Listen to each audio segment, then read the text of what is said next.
Welcome back to TwoFitTales. Today we got our girl Hannah, Hello. Steve here, Joe in the building. and let's get straight to work. So, Hannah, what caused you to start your fitness journey? I want details. How'd you feel? Because most people are starting their fitness journey at rock bottom. So I want to know how you were when you started. When I first started, I knew I should start working out. I knew I should be more active. It's just the process of starting. And with the help of family and friends, I actually did end up starting because they were just telling me to start, like be more active and all of that. So once I started, it got me there. It took some time for me to stay consistent, but here I am. So, when you first started, what were the biggest challenges for you? The biggest challenges when I first started was not being patient. Not being patient, not giving it time, and realizing it's more than a 2-week process, realizing you have to put in the work, you have to show up, you have to eat right and do all of the things it comes with. And you hit the nail right on the head when you said the word patience. I hate telling clients, but patience is key. There's not a more true saying in this field. You need to be patient. So, what helped you in the beginning then to learn the ability to be patient? Like where along your fitness journey were you like, oh, okay, I need to just be patient and this is what happens? I would say I became more patient towards the second progress photos. The first one, I just kind of was like, why am I not seeing more? Like I expected more sooner when in reality. So 12 weeks, so like 3 months. Yeah, 3 it months. takes more time. Like you're not supposed to, you'll see little results at a time and it will all build up to big results. But in the beginning, the main thing is just staying patient. So once it hit that 3 months mark, it made me actually realize, okay, like I actually do need to give it time. And I would think I was only in it for a couple of months, and now I'm 8 months in, and I'm still here and still going. Yeah, and I would honestly agree with you there. I'm happy you're still here, but the way you first started, it was like somebody just ran you over, kicked your dog 6 times to bring you in here. You did not look like you wanted to start out, but you stuck with it. So I think that's the hardest part for most people is just starting and staying with it. yeah, I would agree with that. Yeah. Especially, so what made you stay with it though? Because you said it took 3 months, about 12 weeks for the first progression photos. Let's say the first 3 to 4 weeks. That's where you see a lot of drop off. What got you through that first month? What got me through the first month is just to tell myself to keep going. Like, even though, like, I'm not seeing as much as I thought I would, it'll come. I just have to give it the time. I have to stick with what I'm being told and just go through with it. Yeah, you kept the blinders on. She definitely did. So- And listen to the coaches. So, just for everyone who's watching, let's explain to them your fitness background because they don't know you. So, like, do you have any sports history, anything like that, or like this is don't. you starting from nothing? I didn't do any sports. In the past, I would go to the gym, just do cardio. I wouldn't lift anything. I probably wouldn't even know what to do if I tried to lift anything. Now, why wouldn't you lift weights? Honestly, I didn't even know what they can do for you. I thought walking, running, all the cardio things would do the justice, but it's more about lifting and Yes.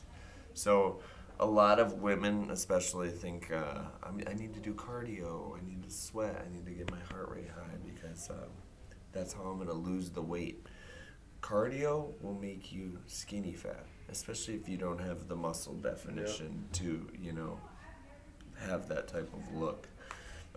But you're also not going to just turn into Arnold or look like this unless you eat like this. Yeah, it takes years, too. Like it. You would be surprised to know how much food I have to eat like to look like this. Just to maintain how to look like that. It's not easy. But yeah, you're not gonna turn into a bodybuilder. And every woman should lift weights. Every person should lift weights. Yeah, So I would agree with that. getting away from cardio just gives you some freedom. You get to lift a little bit, but you can still do cardio on the side. Yes. Well, we They still. all have benefits Yes. to it. Yes, and a big misconception is for a lot of people is they think the more I sweat, the more work I'm putting in, right? So that's why a lot of people do cardio because you sweat a lot more. But here's the truth, and shout out to my little cousin Alex. He would be sweating sitting in a room just doing nothing, right? Just dripping bullets, and he's not doing anything. People got to realize sweating is just your body's way of cooling itself down. It doesn't mean you're working any harder. It's just your body's hot and it's trying to cool down. Yeah. So I want to dive into weights real quick because we use weights and resistance training as a way of keeping people motivated, okay? Because, I mean, what the science shows is that resistance training makes you more likely to keep your weight loss or your fat loss, okay? Why? I think it's because people can, there's a million exercises they can get strong at, okay? And when they see how strong they can get, especially when they're using good form, I mean, within 8-week period, I can usually take a stranger off the street and get them stronger than they ever thought they were humanly possible. 100%. Like it's totally insane. And give me a year, and these people all feel like superheroes. Oh, absolutely. You know, Hannah, how strong were you when you started compared to now? You know? In the beginning, I probably started very low, like with the training bars and all of that, and now here we come, and you add weights on it. Yeah. Deadlifting over 100 And and she's trusted us, you know. She doesn't think she's gonna turn into a bodybuilder, but what I tell people is the best version of you is the strongest version of you, and that is facts. Okay? Let's say you want to grow your butt. Do you think your butt's gonna be as big as a girl who can hip thrust 600 pounds versus you who can only hip thrust 65 pounds? Probably not. Nope. You know, but what do you think your butt will look like when you get to a 300-pound hip thrust or a 200-pound squat? Yeah, honestly. You know, but everyone just thinks, oh, I want this specific body part. They don't think, oh, how much can I curl? Yeah. Your muscles have function, and you should use that stuff to keep you motivated and steer you in the right direction. Kind of switching from the weights to the dieting portion now. Describe how your diet was before you started working out versus how it is now. Before I started working out, I wouldn't say I ate terrible, but there was always the option to eat better. I wasn't measuring my food, I wasn't doing any of that, and now I'm more aware of what I'm doing, making sure that I'm getting my protein in, making sure that I'm eating just in a better way. Okay. So when you first started, did you have any, or since you've started, have you had any major setbacks or anything kind of derail you a little bit from your journey? I know we're getting through summer now. Did that kind of slow you down at all, or? No, I would still force myself to come just because consistency and just motivating yourself. I think probably one of the things that would set me back is comparing myself to others. I think that's a big thing because when you compare yourself to others, you either want to look like them or you want to lift heavier like them, but you really just have to go at your own pace, and you'll get there when you get there. Everyone's timing is different. Yeah. Give 100% every day you can. Yeah, you know, comparison is the thief of joy. And, I mean, let me even just tell a story about myself real quick. When I started, I mean, I've always had a decent fitness background, but when I got into weights, this was the guy who was getting me into lifting weights. And it got to the point where I would be like, hey, Joe, you want to go to the gym, 5 p.m.? And I would show up, and 5 p.m., Joe's not there. Text him, Ghost nothing. town. Call him, nothing. Ghost town. And I would sit there in my car, and I'd be like, well, I could go home, or I'm already here, and I could just do this for me.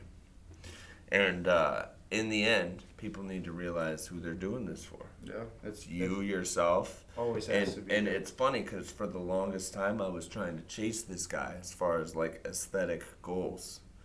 And then when I stopped worrying about trying to catch Joe is when all of a sudden my own body just transformed. And then, the rest is history. The only person I'm competing with is myself, Yeah. the man in the mirror. And don't get us wrong. I mean, we do competitions with clients, and even ourselves, we compete all the time to see Yeah, who you can can. look better in 30 days or anything like that. But at the end of the day, it really is. You got to do it for yourself. You know what I mean? Like Steve said, he would call me and I would just, nothing, do not disturb. I can't do it. What are you talking about? So if you're not doing it for you, you'll stop showing up. Yeah, and honestly, it's one of the biggest traps, pitfalls for a lot of people in the gym is they attach their results to their friend group, and when their friend group falls off, they fall off. Or the one, it doesn't even need to be a friend group, one specific person. Okay, you need to attach your results to the person in the mirror. Okay, that's it. So what role did your family and friends kind of play in supporting you, or did they not like unsupportive over your workout journey? Were they supportive, and how were they if they were? My family and friends were supportive about this journey because they were happy that I was getting out, I was being more active with myself, improving myself, because everyone wants to improve themselves however they can. So I would say they've been supportive the whole way through and really helped push myself even when I thought to myself, should I keep going? But them motivating me, having my own motivation just really pushes it in different ways. And I'm sure the parents were happy to get you out the house for a little bit too. Exactly. Well, so how did you measure progress, Hannah? What specifically did you use to measure your progress in the gym? I would say the main thing is doing the progress photos, doing the in-body, doing all of that to see the change over time. You really just have to give your body the time and see the little changes as it goes on. You're not going to see big changes in a small period of time. It'll all add up to where you want to be. It just takes time. Yeah. Yeah. Speaking of photos, Yeah. look at that transformation, people. What was this, 8, 9 months? 8 months? 8 months, solid work. Yeah. And most people think they can achieve something like this, and they want something like this Yes. in tomorrow. Okay? And the reality is we didn't get there overnight. We're not going to undo it overnight. But if you're consistent, everyone can achieve a transformation like this. So back to measuring progression, right? So you used, did you use the scale at all? I did. I track my weight every day, and the scale was a big part of my concern when I first started because I let the scale run my mind. I let it take over, and that made me less patient and more anxious to be like, why am I not seeing results as fast? Why is it happening to others and not myself? Which you can't compare yourself to others. It's really time, consistency, effort, all of that combined, and you have to realize the scale isn't all what you think it is. Yeah. It really is how you look in the mirror, how you feel, because the number on the scale really does not matter. Nope. So we keep people motivated day to day by having them push for heavier weights than last time or do more reps than last time, because hitting numbers you never thought you were capable of, that's a good way to stay motivated day to day, Yeah. right? And it's intimidating, you know what I mean? Like, it is scary to jump up weight, but you gotta trust yourself. That's what you put the work in for.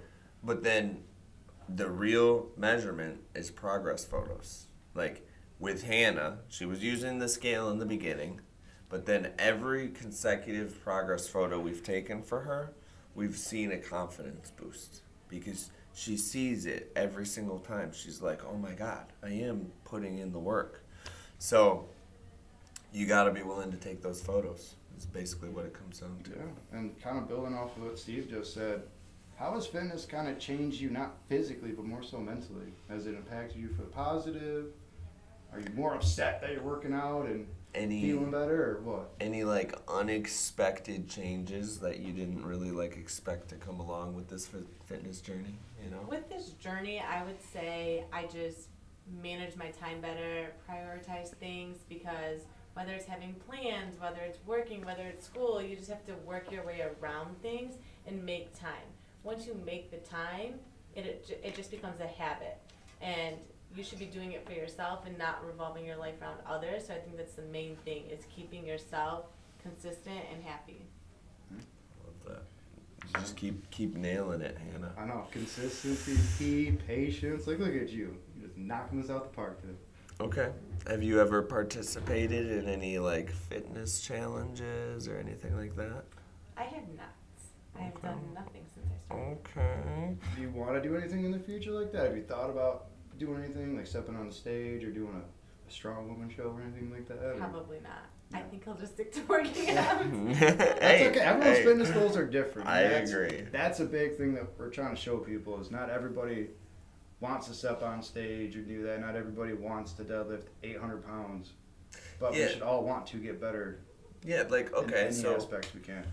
I guess what we really want to know is why do you still do this? Why do we do this now?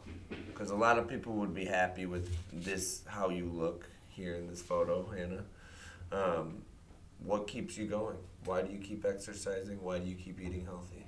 I think the reason I keep going is because you have to make yourself in a place where you want to be and not where others are telling you. So others will tell you you look great and you're fine, like you don't need to do more, but it's always yourself. You want to improve yourself, you want to be better, and you want to see more results because you know there's more to come.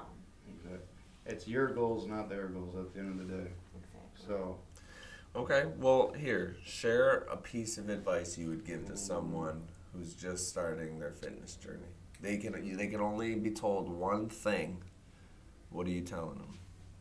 I would just tell them to not let others get in their head, be consistent, patient, and put in the effort. Got it. Consistency. that's really You've all it just comes been- down to. Consistency and having the patience. You're going to hit plateaus, you're going to have peaks, you're going to have valleys, but it's all about just being willing to show up any chance you can and give 100% of that day. No matter if you want to or you don't, you push yourself and you'll go farther than you think. And I think all of us here would be willing to admit that I'd say probably about half the time we want to either skip a workout or skip an exercise. You know what I mean? But Yeah. you can't do that if you got goals. Yeah. So, Yeah, every time you force yourself to do something you might necessarily not want to do, you callous your mind and you make it a little harder. Okay, absolutely. but every time you give in and you do something that you're caving in to that demon on your shoulder, okay, you get a little weaker mentally. So it goes both ways. Okay, which way do you want to go? You want to keep moving in the wrong direction, or do you want to turn into 2.0 version of yourself? You have to go in the direction you want to go in, not what others are doing. Yeah. Except don't follow the pack. Be the leader. Yep. All right. Well, I think that's all we got for you this time, Hannah. Until Yeah. next time, TwoFitTales.